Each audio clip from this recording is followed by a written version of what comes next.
Hello gents, बिल्कुल एक नए और फ्रेश टॉपिक और चैप्टर के साथ मैं आपके सामने हूं। चैप्टर का नाम है arithmetic progression. A pair of linear equation two variable को मैंने एंड किया है। कोई भी प्रॉब्लम अगर आई है तो आप मुझ तक पहुंचाइए। क्वाड्रेटिक इक्वेशन में इस चैप्टर के बाद कराऊंगा। वैसे फोर्थ चैप्टर क्वाड्रेटिक इक्वेशन ही था, लेकिन वो दोनों चैप्टर लगभग सिमिलर हैं, तो मैं चाहता हूँ थोड़ा सा आपका चेंज हो और कुछ अलग सा चैप्टर पहले कर लेते हैं। A pair of linear equation two variable के बाद मैं अब अर्थमेटिक प्रोग्रेशन की बात करूंगा आज से। तो आज की क्लास में हम सिर्फ इंट्रोडक्शन लेंगे इस चैप्टर का कि आखिर है क्या इस चैप्टर में और क्यों हमें ये पढ़ाया जाएगा, और बेसिकली इसका यूज मैथमेटिक्स में कहाँ होगा और हमारी एवरीडे लाइफ में कहाँ होगा। शॉर्ट में इस चैप्टर को एपी भी बुलाते हैं, अर्थमेटिक प्रोग्रेशन, तो एपी ही जनरली हम लोग इसको कहेंगे। होता क्या है पहले समझिए। अर्थमेटिक किसके लिए शब्द यूज किया जाता है? नंबर्स के लिए, ठीक है। अर्थमेटिक शब्द नंबर्स के लिए यूज किया जाता है, जो ऐसा मैथ जहां पर हम मैथमेटिक्स के नंबर्स की कैलकुलेशन करते हैं। प्रोग्रेशन एक सीरीज को दिखाता है, कोई भी मूवमेंट प्रोग्रेस कर रहा है, लेकिन जनरली हम लोग प्रोग्रेस का मतलब ऊपर चढ़ना ही समझते हैं, होता भी यही है। लेकिन यहाँ मैथमेटिक्स में एपी में प्रोग्रेशन दोनों तरीके का हो सकता है, नीचे वाला भी ऊपर वाला भी। मतलब कोई भी सीरीज घटते हुए क्रम में भी हो सकती है और बढ़ते हुए क्रम में भी हो सकती है। तो बेसिकली ये कहा जाए ये पूरा चैप्टर सीरीज से रिलेटेड है। ऐसी सीरीज जो इक्वल डिफरेंसेस के साथ, कॉमन डिफरेंस के साथ या तो बढ़ रही होती हैं या घट रही होती हैं, उन्हें हम एपी कहते हैं, अर्थमेटिक प्रोग्रेशन कहते हैं। जैसे मैंने लिया 3, 8, 13, 18, 23 इस तरीके से मूव कर रहा है। आप अगर गौर करेंगे यहां पर भी 5 ऐड हो रहा है, फिर 5 ऐड हो रहा है, फिर 5 ऐड हो रहा है, फिर 5 ऐड हो रहा है, और सो ऑन आगे तक। तो सिंपल सी बात यह है, हर बार 5 ऐड हो रहा है तो एक कॉमन डिफरेंस के साथ चल रही है सीरीज। 3 के बाद 8 आया, 8 के बाद 13, 13 के बाद 18, 18 के बाद 23। हर बार 5 प्लस आपको इंडिकेट दिख रहा है कि हर बार इसमें 5 प्लस हो रहे हैं। ध्यान ये रखना होगा स्टूडेंट, बिल्कुल ऐसा नहीं चलेगा कि कभी 4 बढ़ गए, कभी 3 बढ़ गए, कभी 5 नहीं। जितना भी ऐड हो हर बार उतना ही ऐड हो। जरूरी नहीं है हर बार ऐड ही हो, कम भी हो सकता है। जैसे मैंने सीरीज ली 10, फिर मैंने लिखा 8, 6, 4, 2, 0, -2, -4। नेगेटिव में भी सीरीज जा सकती है, नेगेटिव पॉजिटिव हर तरीके के नंबर चलेंगे, ऑल रियल नंबर, ठीक है। अब 10, 8, 6, 4, 2, 0, -2, -4। अब आप यहां पर नोटिस करिए हर बार क्या माइनस हो रहा है? हर बार -2 हो रहा है, हर बार इसमें -2 होता जा रहा है और आपकी सीरीज लगातार प्रोग्रेस कर रही है। हमारे लिए ये भी एक प्रोग्रेस ही बोला जाएगा। आपके लिए प्रोग्रेस का सेंस ये नहीं है कि हमेशा अच्छा रिजल्ट ही रहे, अच्छे नंबर आए तभी प्रोग्रेस है, वो अलग सेंस है। यहाँ पर प्रोग्रेशन का सेंस जो है मूवमेंट चाहे आपका डिसेंडिंग ऑर्डर में हो या असेंडिंग ऑर्डर में हो, दोनों ही तरीके के मूवमेंट को हम एपी कहेंगे। बस शर्त सिर्फ इतनी है कि जो भी कॉमन डिफरेंस हो वो हर जगह सेम होना चाहिए। अगर इस डिफरेंस में कहीं भी ऊपर नीचे हुआ तो फिर हम उसको अर्थमेटिक प्रोग्रेशन नहीं कहेंगे। जैसे मान लीजिए मैंने कहा 12 के बाद 15 आया, 15 के बाद 18 आया, 18 के बाद 20, 20 के बाद 23, 26, ऐसे कुछ टर्म्स लिखे हैं। मैं इसको एपी बिल्कुल नहीं कहूंगा, क्योंकि यहां तो 3 प्लस हुए, यहां भी 3 प्लस हुए, यहां पर 2 ही प्लस हुए, यहां फिर 3 प्लस हुए, यहां फिर 3 प्लस हुए। तो ये जो आप देख सकते हैं, ये जो टर्म है, इस टर्म ने इस सीरीज को एपी नहीं कहने दिया। इस वजह से यहां पर एक जगह जो डिस्टरबेंस हुआ है, इस वजह से हम इस सीरीज को एपी नहीं कहेंगे। हम एपी तभी कहते हैं जब हर टर्म के बीच इक्वल डिफरेंस होता है। अगर डिफरेंस कम ज्यादा हुआ कहीं पर भी, इन ऑल टर्म्स, आगे के टर्म नहीं लिखे हैं तो उन्हें तो सही माना जाएगा, लेकिन अगर जितने टर्म लिखे हैं उतने ही टर्म को हम चेक करके देखेंगे।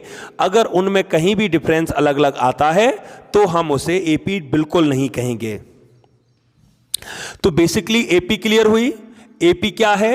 एपी नंबर्स की सीरीज है जो इक्वल डिफरेंस के साथ असेंडिंग ऑर्डर या डिसेंडिंग ऑर्डर में मूव करती है, ठीक है। एपी नंबर्स की एक सीरीज होगी जो असेंडिंग या डिसेंडिंग ऑर्डर में मूव करेगी विद इक्वल कॉमन डिफरेंस, ठीक है। डिफरेंसेस अलग अलग नहीं होंगे। अब मैं कुछ यहां पर सीरीज लिख रहा हूं, आपको सिर्फ इतना पहचानना होगा कि वो एपी है या नहीं है। जैसे मैंने लिखा रूट 2, फिर मैंने लिखा 2√2, फिर मैंने लिखा 3√2, फिर मैंने लिखा 4√2।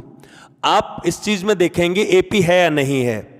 बिल्कुल एपी है, क्योंकि हर बार √2 प्लस हो रहा है। √2 प्लस क्यों हो रहा है? देखिए √2 में √2 प्लस करेंगे 2√2 बनेगा, फिर एक √2 प्लस करेंगे 3√2 बनेगा, फिर एक √2 प्लस करेंगे तो 4√2 बनेगा। क्लियर है? सभी रियल नंबर हो सकते हैं, डेसिमल भी हो सकते हैं। मैंने कहा 2, फिर मैंने कहा 1.75, फिर मैंने कहा 1.50, फिर मैंने कहा 1.25। आप देखिए एपी है या नहीं है? बिल्कुल एपी है। क्यों? 0.25 माइनस हुआ, फिर से 0.25 माइनस हुआ, फिर से 0.25 माइनस हुआ, और सो ऑन। समझ रहे हैं आप? मैंने कहा 2 लिखा है, फिर 2 होल 1/2 लिखा है, फिर 3 लिखा है, 3 होल 1/2 लिखा है। एपी है या नहीं है? बिल्कुल एपी है। 2 फिर आधा बढ़ा 1/2 ऐड हुआ तो 2 होल 1/2, फिर और आधा बढ़ा तो 3 बन गया, फिर और आधा बढ़ा तो 3 होल 1/2 बन गया। जब भी आपको पहचानना हो तो आप दूसरे टर्म में से पहला टर्म माइनस करके देख लीजिए क्या हर जगह सेम डिफरेंस आ रहा है। अगर सेम डिफरेंस आ रहा है तो एपी होगी, ठीक है। मैंने कहा √3, फिर मैंने कहा √7, फिर मैंने कहा √11, फिर मैंने कहा √15। इस तरीके से कुछ टर्म लिखे हैं। क्या ये एपी है?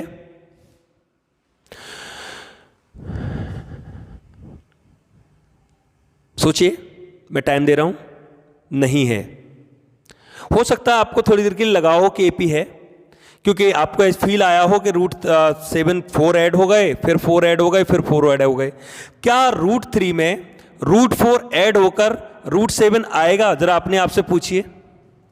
नहीं आएगा। ऐसे कभी नंबर प्लस होते नहीं है, इर्रेशनल नंबर। और पहली बार √4 का मतलब 2 हो गया, 2 इसमें प्लस करना, √3 में 2 प्लस करना, कभी √7 नहीं आएगा। दूसरा तरीका, √7 से अगर मैं √3 घटाऊं क्या आएगा? कुछ नहीं आएगा, ऐसा ही रहेगा। √11 से √7 घटाऊं तो √11 माइनस √7 ऐसा ही तो रहेगा। ये थोड़ा ना कि घट के √4 बचेगा, ये गलत है। ये इर्रेशनल नंबर की कैलकुलेशन होती ही नहीं है ऐसे, ठीक है। अगर ऐसा आप सोच रहे हैं तो आपके इर्रेशनल नंबर की कैलकुलेशन ही गड़बड़ है, तो पहले वो सुधारिए। अब आप गौर करिए, √7 माइनस √3 √4 नहीं आने वाला, √11 माइनस √7 √4 नहीं आने वाला। इसका मतलब यहां पर इक्वल डिफरेंसेस नहीं है, इसका मतलब ये एपी नहीं है। ये अगर एपी होती तो फिर हर जगह सेम डिफरेंसेस आपको दिखाई देते, ठीक है। मैं कुछ और सीरीज लिख रहा हूं जिससे आपको चेक करने में आसानी हो कि देख पाएंगे कि नहीं। जैसे मैंने लिखा √2, फिर मैंने लिखा √18, ठीक है। √18 के बाद फिर मैंने लिखा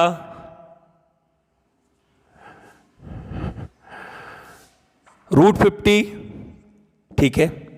इस तरीके से मैंने लिखा। अब आपको चेक करना ये 3 टर्म है एपी में है या नहीं है।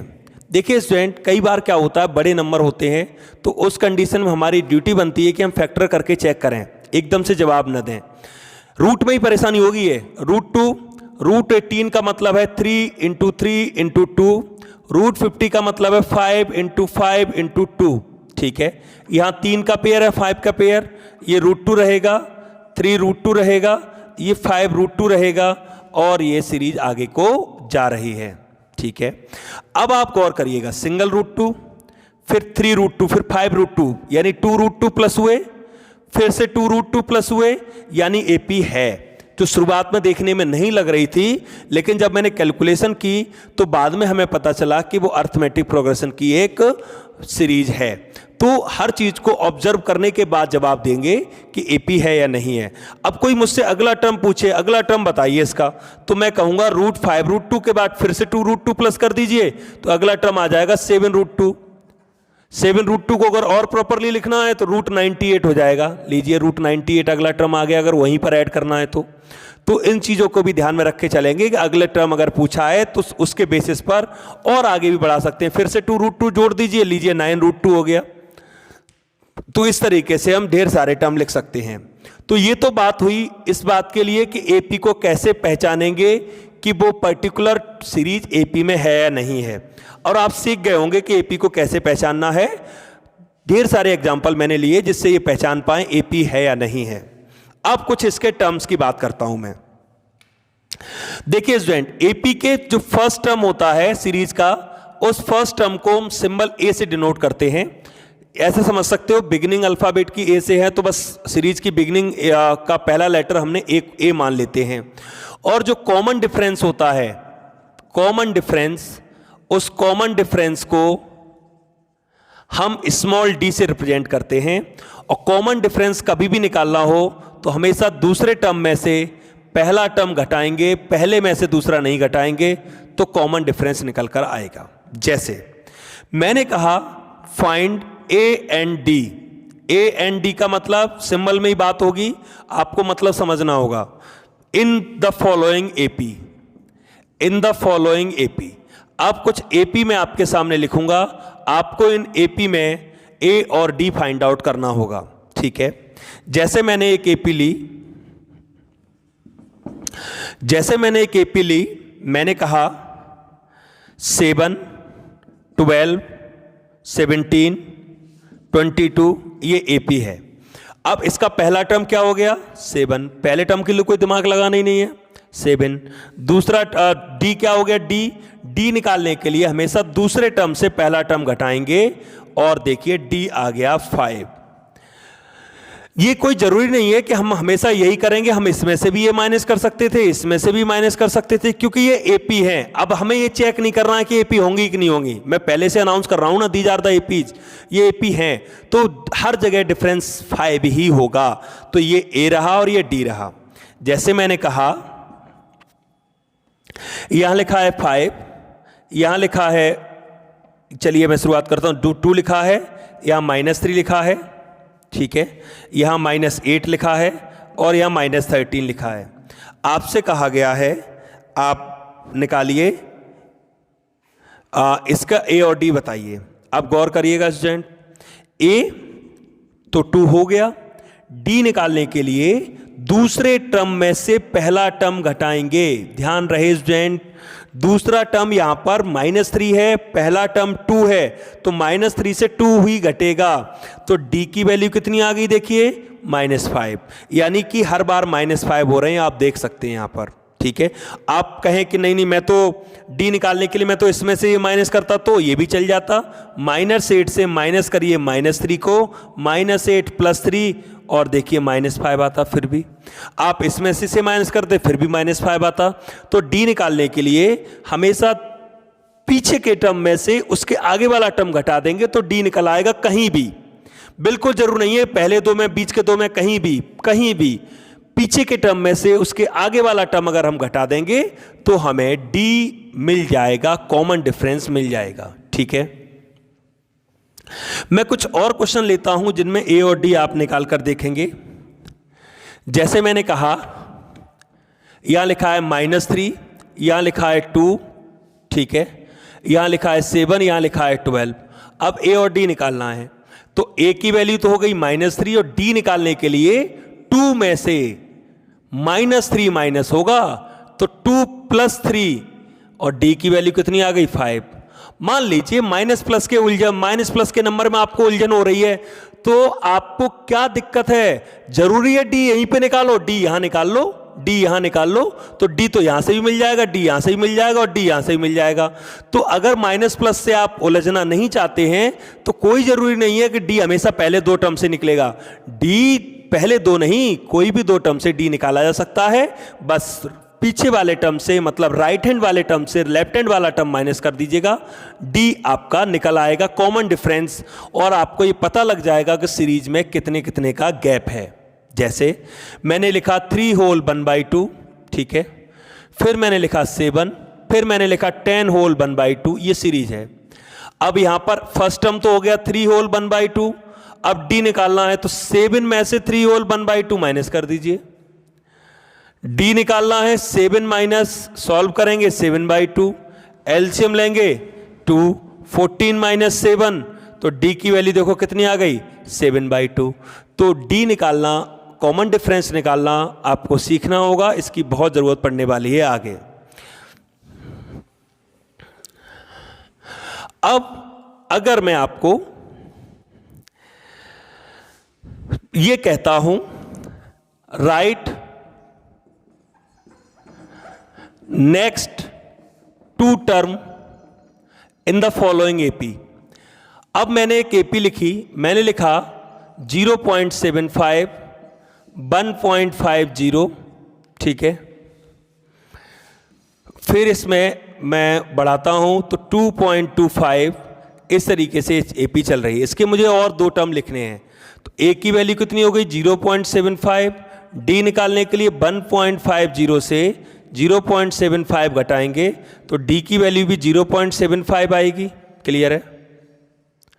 अब मुझे आगे के 2 टर्म और लिखने हैं, तो अब ये पहला टर्म, दूसरा टर्म, तीसरा टर्म, तो चौथा टर्म उसे A4 लिख सकते हैं, क्योंकि हम इसे A कहते हैं ना, तो A1 मान लीजिए, A2 और A3। अब A4 चौथा टर्म कैसे लिखेंगे? तीसरे टर्म में जो D है उसे बढ़ा दीजिए, चौथा टर्म आ जाएगा। ठीक है, चौथा टर्म आपका क्या बन जाएगा 3। ठीक है, अब पांचवा टर्म लिखना है, तो चौथे टर्म में फिर 0.75 बढ़ा दीजिए, तो लीजिए पांचवा टर्म बन गया। तो सीरीज के अगले टर्म लिखने के लिए हम डी को आगे बढ़ाते जाते हैं, तो सीरीज के आगे के टर्म आ जाते हैं। अगर मुझे ए और डी प्रोवाइड की गई है तब हम एपी भी बना सकते हैं। जैसे मुझसे कहा गया है if A equal 5, D equal -2, right 4 term of AP. ठीक है, मुझसे कहा गया है एपी के 4 टर्म लिखेंगे। एपी के 4 टर्म लिखेंगे, तो देखिए अगर मैं यहां से शुरुआत करता हूं, एपी का पहला टर्म तो ए होता ही है, अब -2 है तो यहीं से शुरुआत हो जाएगी। 5 - 2 3, 3 - 2 1, 1 - 2 -1, लीजिए 4 टर्म आ गए। तो डी का बहुत बड़ा रोल है, पूरी एपी अर्थमेटिक प्रोग्रेशन डी पर ही डिपेंड करती है, कॉमन डिफरेंस पर। कॉमन डिफरेंस का पूरा रोल है, कॉमन डिफरेंस के बेसिस पे ही सीरीज आगे प्रोग्रेस करती है, कभी डिसेंडिंग ऑर्डर में, कभी असेंडिंग ऑर्डर में, डिपेंड करता है डी क्या है। और ये बात भी मैं आपको यहां पर क्लियर कर दूं, अगर सीरीज डिसेंडिंग ऑर्डर में जा रही हो, कुछ बच्चों को प्रॉब्लम होती है डी ये पहचानने में, नेगेटिव कब होगी पॉजिटिव कब होगी। अगर सीरीज डिसेंडिंग ऑर्डर में जा रही है, घटते हुए क्रम में, नंबर घटते हुए जा रहे हैं, फील आ जाता है अपने आप ही 5 3 1, आप देखिए घटते हुए जा रही है, तो फिर डिसेंडिंग ऑर्डर की एपी में डी हमेशा नेगेटिव होगा, और अगर असेंडिंग ऑर्डर की एपी है तो डी हमेशा पॉजिटिव होगा। एक कॉमन सी बात है, नंबर अगर बढ़ते हुए जा रहे हैं तो भैया कुछ प्लस ही तो हो रहा होगा, तभी तो बढ़ रहे हैं, और नंबर अगर घटते हुए जा रहे हैं तो कुछ माइनस ही तो हो रहा होगा, तभी तो डिसेंडिंग ऑर्डर में जा रहे हैं एपी। तो अगर मैं एक और एग्जांपल लेता हूं, मैंने कहा ए की वैल्यू ए है, ए और डी की वैल्यू जो है वो बी है। अब एपी बनाई, अल्फाबेट में भी हो सकता है, ए की वैल्यू ए है और डी की वैल्यू बी है, तो एपी लिखिए, तो ए पहला टर्म हो गया। अब दूसरा टर्म क्या आएगा, A plus B, common difference plus होगा। तीसरा टर्म फिर बी जुड़ेगा इसमें, तो ए प्लस 2b। चौथा टर्म ए प्लस 3b, आप देख सकते हैं इस तरीके से। तो अल्फ़ाबेट में भी कई बार आ जाता है, वैसे तो जनरली क्वेश्चन अल्फ़ाबेट का नहीं होता है, क्योंकि नंबर्स का ही पूरा रोल है, अर्थमेटिक प्रोग्रेशन है, लेकिन कई बार सीरीज इस तरीके की अगर आती भी हैं अल्फ़ाबेट में भी, जैसे मुझसे कहा गया a plus B, A plus 2b, a plus 3b, जैसा मैं अभी लिख रहा था, तो इसका ही पहला टर्म पूरा ही बोला जाएगा, ये पहला टर्म हो गया। और d निकालने के लिए इसमें से घटाएंगे, जैसा नंबर में करते थे वैसा ही अल्फ़ाबेट में करेंगे, अगर अल्फ़ाबेट्स का भी कोई क्वेश्चन आता है तो आप लोग एपी में पहले ये चीज़ क्लियर करिए कि हम एपी को पहचानना सीख गए कि एपी क्या है। उसके बाद एपी में हम ए और डी फाइंड आउट करना सीख गए कि ए और डी क्या है। उसके बाद हम ए और डी दिया जाएगा तो नई एपी बना लेंगे, एपी के कुछ नए टर्म भी लिख पाएंगे कि अगर मुझे आगे के टर्म लिखने हैं एपी में, तो एपी के आगे के टर्म हम कैसे लिखेंगे। तो ये सिर्फ एपी का इंट्रोडक्शन था। नेक्स्ट क्लास में मैं बताऊंगा कि कैसे फॉर्मूले इस्तेमाल होते हैं एपी में, और आप एक्सरसाइज करना भी सीख जाएंगे। आज सिर्फ केवल मैंने इंट्रोडक्शन दिया है कि सीरीज क्या है, अर्थमेटिक प्रोग्रेशन क्या है। Thank you.